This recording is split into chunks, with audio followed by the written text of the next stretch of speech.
If you've been trying to figure out what to do after your child's autism diagnosis, you might think you need more information, more resources, more research, more answers. But what if I told you that's not what you need at all?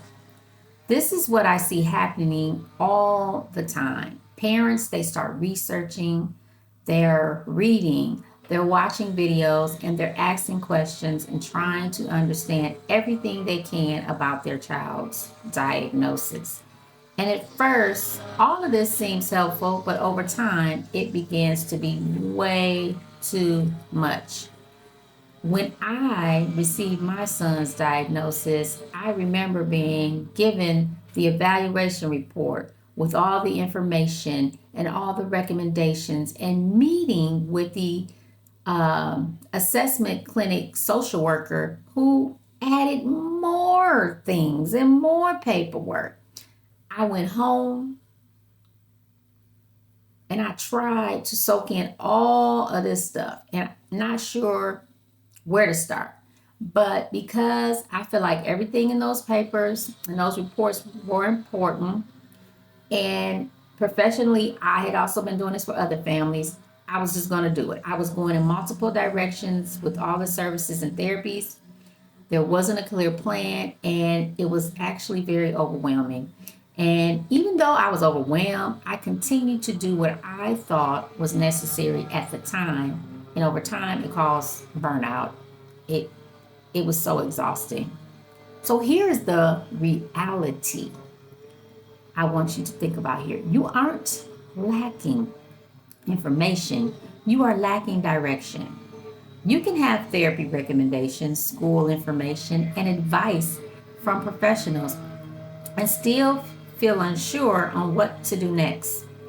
The information given to you, it doesn't tell you what to focus on, what is most important, or in the order in which you're supposed to be doing things at all.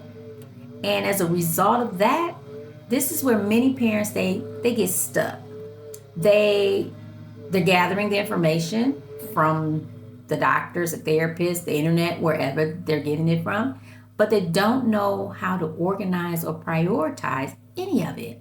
And because of that, everything is important and everything feels urgent.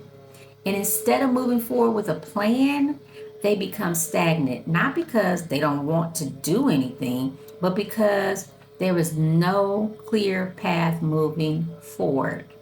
So, here's the shift that I want you to make. You don't need more information. You need a roadmap. You don't need more information. You need a roadmap. Something that helps you understand where you are.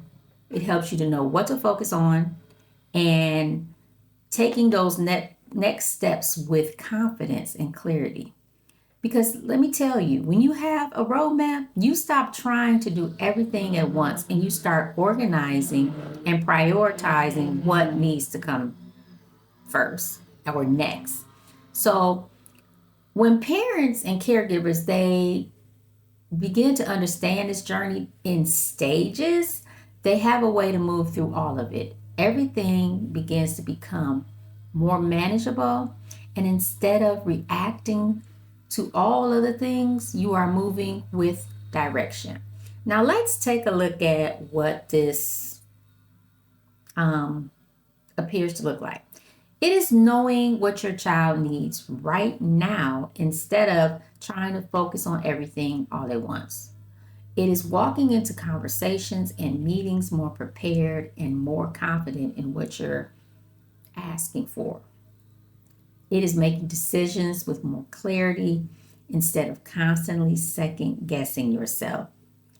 And it is also feeling like you are finally moving forward instead of trying to keep up. Now, if you've been feeling like you need to learn more or you need more information, I want you to pause and ask yourself, do I need more information or do I need a clearer way to use the information that I already have? Now, in the next video, we're going to be talking about what I see parents struggle with all the time. So you can start recognizing where you might be getting stuck at. Because once you can see it, you can start to make those changes and move differently.